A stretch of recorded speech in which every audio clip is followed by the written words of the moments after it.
नमस्कार. नमस्कार.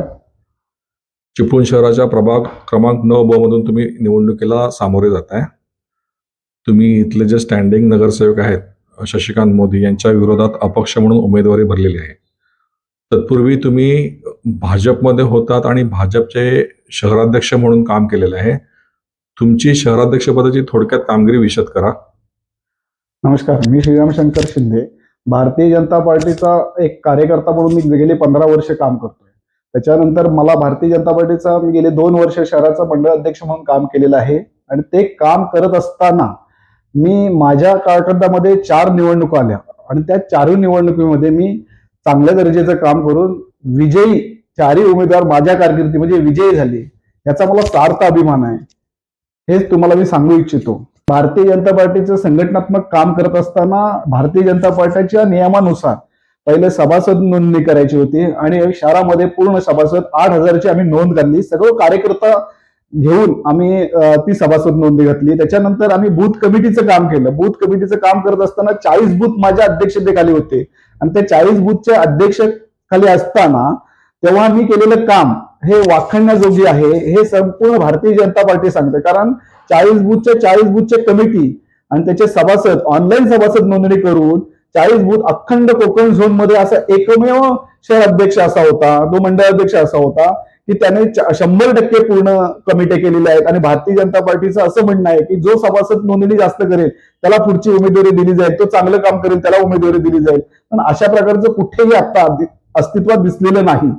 बाहेरून आलेल्या लोकांना त्यांनी सभासद नोंदणी पण केलेली नाही, काही नाही, त्यांना पदं दिली गेली आहेत, त्यांना उमेदवारी दिल्या गेलेल्या आहेत. हे काय भारतीय जनता पार्टीच्या नियमावलीत बसत नाही असं मला तरी प्रत्यक्षात वाटतं. प्रश्न आहे की तुम्ही जर एवढ्या चांगल्या पद्धतीने तुमच्या संघटनेचं काम केलं, मग तुम्हाला शहराध्यक्ष पदावरून का हटवण्यात आलं? मी अगदी जबाबदारीने सांगतो की मी भारतीय जनता पार्टीच्या आदल्या शहराध्यक्ष होण्याच्या आदल्या दिवशी सुद्धा मला असा निरोप होता की तुम्ही पुढच्या भविष्यातले शहराध्यक्ष असणार. तर मी चांगलं काम केलं होतं. शशिकांत मोदींची भारतीय जनता पार्टी एंट्री झाली तेव्हा मला जे रवींद्र चव्हाणांनी सांगितलं की कुठल्याही त्याला पदाची अपेक्षा नाही, त्याचं काही गोष्टी आहेत त्या आम्हाला पूर्ण करून द्यायच्या आहेत आणि त्याला भारतीय जनता पार्टीत घ्यायचंय. मग मी म्हटलं ठीक आहे, भारतीय जनता पार्टी वाढली पाहिजे तर कार्यकर्त्यांना घेतलं पाहिजे, अशा पद्धतीने आम्ही त्याला घेतलेलं आहे.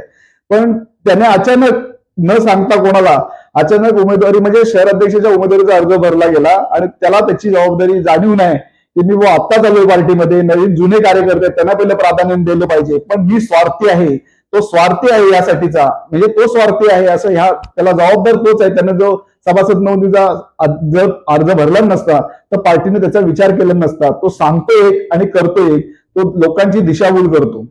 पण तुम्ही म्हणता की त्यांना दिशाभूल ते करतायत, पण तुमचे जे भाजपमधले जे वरिष्ठ होते त्यांनी तुमचा विश्वासघात नाही केला? नाही, वरिष्ठांना माहित आहे सगळ्या गोष्टी, तरी सुद्धा काही सेटिंग लावून अशा सेटिंगने गेलेला हा शहर अध्यक्ष आहे. बरेच लोकांचा त्याला विरोध आहे. आजही भारतीय जनता पार्टी त्याला भरपूर विरोध आहे. म्हणून तो आज या प्रभागामध्ये प्रभाग 9 मधून त्याला जी उमेदवारी दिली गेली तो तिथे विजयी होऊ शकत नाही. आताची अशी कंडिशन आहे. आम्ही लोकांमध्ये जातोय, लोकांना सांगतोय, कारण खासदारकीला आमदारकीला आम्ही इथे काम केलंय तेव्हा तो आमच्या विरोधात काम करत होता. त्यामुळे तिथल्या लोकांनी त्याला 550 मतांनी मागे टाकलंय. तो अध्यक्ष होता उभाटाचा त्यावेळीचा आणि लेनदेन भरपूर होऊन सुद्धा देखील त्याला त्या पद्धतीने तिथल्या लोकांनी त्याला मतदान दिलेलं नाही. त्याला इथल्या लोकांनी प्रभाग 9 मधल्या लोकांनी 100% नाकारलेलं आहे आणि 100% ह्याही निवडणुकीला त्याला नाकारणार ह्यात शंका नाही. थोडक्यात काय, तुम्हाला शहराध्यक्ष पदावरून हटवलं म्हणून तुम्ही रागापोटी शशिकांत मोदी यांच्या विरोधात अपक्ष म्हणून निवडणूक लढवत आहेत का? नाही, शशिकांत मोदी हा माझा विरोधकच नाही. माझा विरोधक आता उभाटा मला दिसतोय. शशिकांत मोदी माझ्या लेनमध्ये कुठेच दिसत नाहीत, कारण जनतेने ठरवलंय की यावेळी शशी मोदीला द्यायची नाही, कारण 3 टर्म त्याला दिलेले आहे आणि इथं ओपनची सीट पडली असताना पार्टीने त्याला तिकीट देणं हे मला काही योग्य वाटलं नाही. कारण ओपनला कुठल्याही कार्यकर्ते दिलं असतं त्याचं आम्ही काम केलं असतं, प्रामाणिकपणे काम केलं असतं. पण बाहेरून येऊन आम्ही त्याच्या विरोधात इथे काम केलंय आणि तो आमच्याकडे पक्षात त्याला जिंकून येईल असं वाटतंय म्हणून तो आलाय.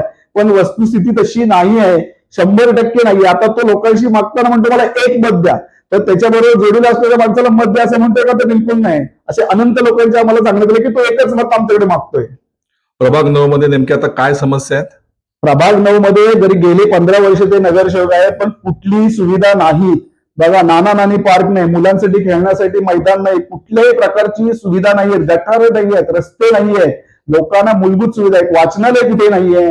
म्हणजे बरेच समस्या या वॉर्डामध्ये आहे की आम्हाला जर तरुणांना जर लोकांनी निवडून दिले तर 100% आम्ही ह्या प्रभागाचा विकास करून दाखवू. विकास काय असतो की गेले 15 वर्ष झाले नाही, ते येणाऱ्या पुढच्या 5 वर्ष आम्ही नक्कीच करून दाखवू. तेव्हा लोक आमच्यावरती 100% विश्वास ठेवतील.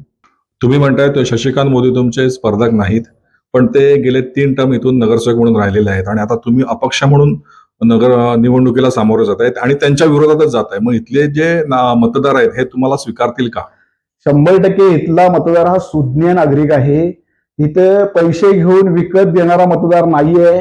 हा मतदार सुज्ञ वर्ग आहे, सुशिक्षित वर्ग आहे आणि हा 100% तरुण वर्गाच्या पाठीशी आहे.